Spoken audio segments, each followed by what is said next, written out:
सलीम वास्तविक, ये नाम आपने सुना है? शायद आपके कानों में पड़ा हो, शायद आंखों से गुजरा हो। नहीं गुजरा और नहीं सुना तो मैं बताता हूं सलीम वास्तविक कौन है।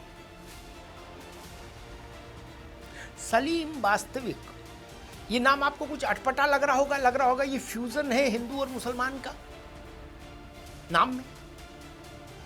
जी हां, सलीम गाजियाबाद के निवासी हैं और वो मुसलमान थे और बाद में उन्होंने इस्लाम छोड़ा और इस्लाम से बाहर आकर वो हिंदू धर्म में शामिल हुए। इसलिए उन्होंने अपना नाम रख लिया सलीम वास्तविक, जिसको एक नया फ्रेज भी हिंदुस्तान में दिया गया है, एक्स मुस्लिम, यानी पूर्व मुसलमान। सलीम वास्तविक अपना एक डिजिटल प्लेटफॉर्म्स पर अपने वो चलाते थे, जो अपने डिजिटल प्लेटफॉर्म्स चलाते थे, यूट्यूबर थे, ब्लॉगर थे और मुस्लिमों में व्याप्त कुरीतियों पर लिखते थे, पढ़ते थे, बोलते थे, वीडियो बनाते थे। और उनका दावा यह था कि वो जो कुछ कहते हैं, बोलते हैं, बताते हैं अपने डिजिटल प्लेटफॉर्म्स पर, उसमें कुछ भी अपनी तरफ से नहीं कहते। जो कुछ इस्लाम की किताबों में लिखा है, इस्लाम की धार्मिक पुस्तकों में जो कुछ लिखा है, बताया गया है, मौलानाओं ने, मौलवियों ने, इस्लाम के धार्मिक गुरुओं ने जो कुछ बताया है, सुनाया है, वो उसी को केवल सामने भर रखते हैं। उनके खिलाफ कट्टरपंथी मुसलमानों ने हाय तौबा मचाई और वो हाय तौबा फिर इतनी ज्यादा हो गई कि अभी कल परसों में उनके घर में घुसकर कट्टरपंथियों ने उनकी गर्दन रेत दी। सर तन से जुदा, सर तन से जुदा नारे का क्रियान्वयन कर दिया, गर्दन पर चाकू रेत दिया।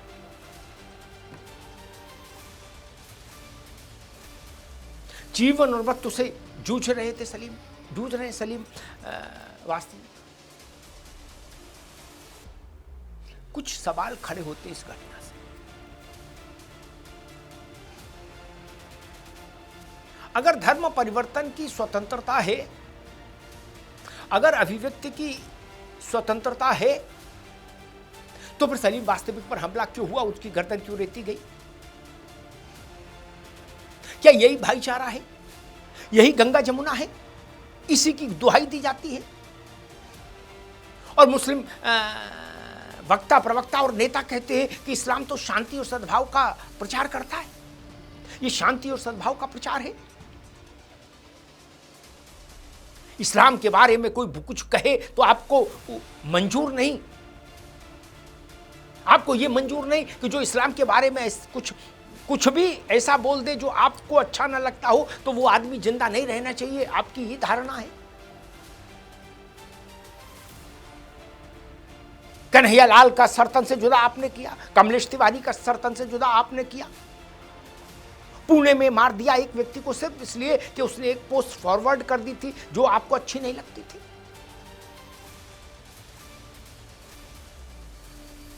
गुस्ताख नबी की एक सजा सरतन से जुदा, सरतन से। ये नारा किस ढंग की फिलॉसफी को बताता है, किस ढंग की जहनियत और मानसिकता को दिग्दर्शित करता है।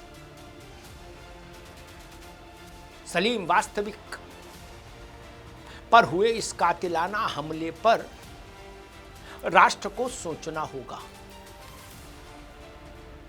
क्या भारत जैसे देश में इतनी असहिष्णुता रह सकती है? हिंदू धर्म के मामले में यानी कैसे निपट निरक्षर भी भाषण झाड़ रहे हैं, जिनको कुछ नहीं पता हिंदू धर्म के बारे में, ABCD नहीं पता, वो भी लल्लन टॉप हुए जा रहे हैं, बोले जा रहे हैं, बोले जा रहे हैं, बोले जा रहे हैं। क्यों? रामायण पर अलग अलग किस्म के छींटे उछाले जा रहे हैं। अमीश त्रिपाठी जैसे लोग बता रहे हैं कि भगवान राम के अनुज भरतलाल रोमियो थे, उनकी 5-6 गर्लफ्रेंड्स थी, और वो भी मौज ले रहे हैं। अमीश त्रिपाठी भी आनंद से घूम रहे हैं सूट बूट में। स्वामी प्रसाद मौर्य भी घूम रहे हैं सूट बूट में। भगवान ब्रह्मा पर आक्षेप करने वाले, भगवती दुर्गा को पर आक्षेप करने वाले खुलेआम मूंछों में चमेली का तेल लगा घूम रहे हैं कि नहीं घूम रहे हैं इस देश में? लेकिन इस्लाम पर कोई एक लफ्ज बोल दे तो सरतन से जुदा, सरतन से जुदा। ये क्या हो रहा है? भगवती दुर्गा और महिषासुर के बारे में अभद्र टिप्पणियां करने वाले इस देश में मौत से घूम रहे हैं कि नहीं घूम रहे हैं? सहमत जैसे संगठन चलाने वाले लोग इस देश में मस्ती से रहे कि नहीं रहे? कमोड पर देवी देवताओं की छवियां चित्रित करने वाले, अंतः वस्त्रों पर देवी देवताओं के चित्र छापने वाले इस देश में माल काट रहे कि नहीं काट रहे?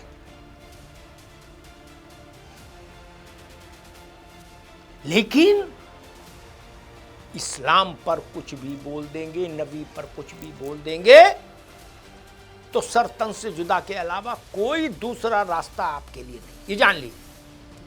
फिर आपको कोई नहीं बचा सकता, ना पुलिस, ना फौज, ना फाटा, ना आर्मी, ना कुछ, ना कोर्ट। आपको मरना ही होगा।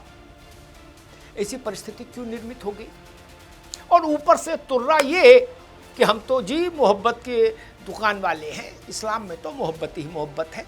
इतनी मोहब्बत है कि छलकती जाती है, समेटी नहीं जाती है मोहब्बत। फिर सलीम वास्तविक जैसी घटना क्यों घटती है? कन्हैयालाल जैसी घटना क्यों घटती है? कमलेश तिवारी जैसी घटना क्यों घटती है कि घर में घुस के गोली मार दी जाए? क्यों? अगर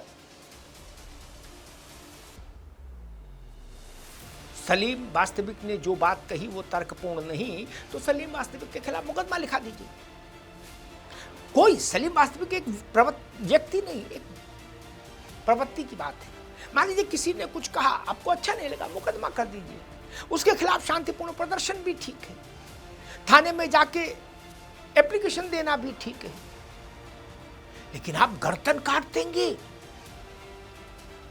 उसको इस धरती पर रहने ही नहीं देंगे, ऊपर पहुंचा देंगे।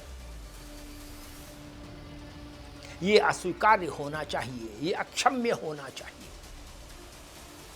इसके लिए कठोरतम दंड विधान होने चाहिए। धार्मिक असहिष्णुता के आधार पर होने वाले कत्ल पर सर्वोच्च स्तर की सजा होनी चाहिए, सर्वोच्च स्तर की कठोरतम सजा होनी चाहिए। इसके लिए अगर कानून बदलना हो तो कानून बदला जाना चाहिए। इसके लिए संविधान में परिवर्तन करना हो तो संविधान में परिवर्तन होना चाहिए। लेकिन इस सरतन से जुदा जैसे नारे इस देश में नहीं चल सकते।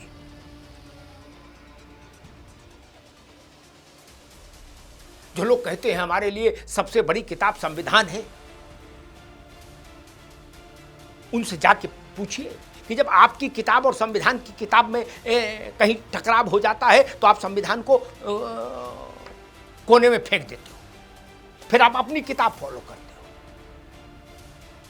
तब आपको उस वक्त संविधान की याद नहीं आती।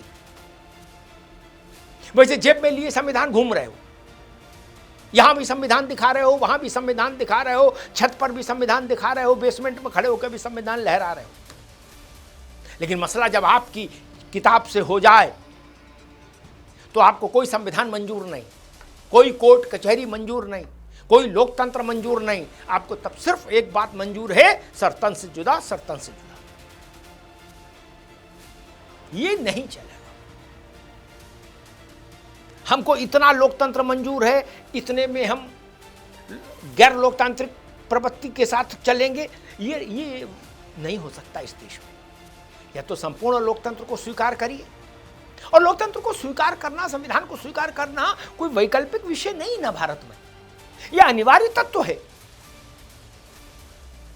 ये कोई स्वैच्छिक नहीं है कि आप लोकतंत्र को, संविधान को स्वीकार करेंगे या नहीं करेंगे, करना ही होगा। भारत में रहना है तो संविधान और लोकतंत्र को शीश झुकाना ही होगा, शीश नवाना ही होगा। कोई मजहब की किताब भारत के लोकतंत्र और भारत के संविधान से ऊपर नहीं हो सकती। जब भी संविधान की किताब और मजहब की किताब आमने सामने होंगी तो संविधान की किताब ही जीतेगी, जीतनी चाहिए, मजहब की किताब नहीं।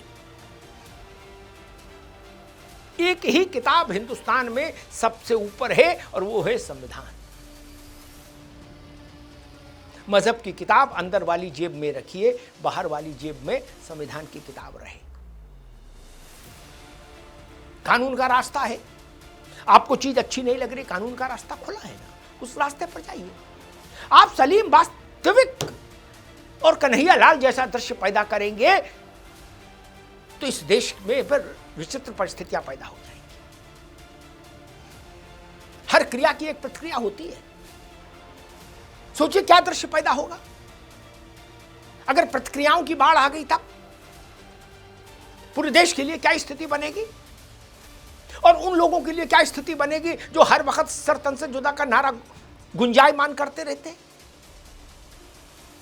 सोचिए, हिंदू धर्म के देवी देवता धार्मिक ग्रंथों के लिए कैसी कैसी अभद्र, गलीज, अमर्यादित टिप्पणी करने वाले भी इस देश में माल खा रहे हैं, मौज ले रहे हैं। और वो दूसरी ओर स्थिति है कि दूसरे धर्म के बारे में उनकी ही किताब से में लिखा कुछ उद्धृत कर दे आदमी तो जान से जाए। या तो किताब जलाने वाले भी मौज ले रहे हैं, रामचरितमानस फूंकने वाले भी आनंद ले रहे हैं। वहां किताब की अपने ढंग से व्याख्या करने की जरूरत करने वाले भी मारे जा रहे हैं। सलीम, वास्तविक ये चिंतन का पर्व है, ये चिंता का अवसर है। इस पर ठहर कर सोचना होगा। भारत को एक राष्ट्र के रूप में सोचना होगा। यही राष्ट्रवाणी है, और इस राष्ट्रवाणी को सबको सुनना होगा, इधर वालों को भी, उधर वालों को भी। नमस्कार।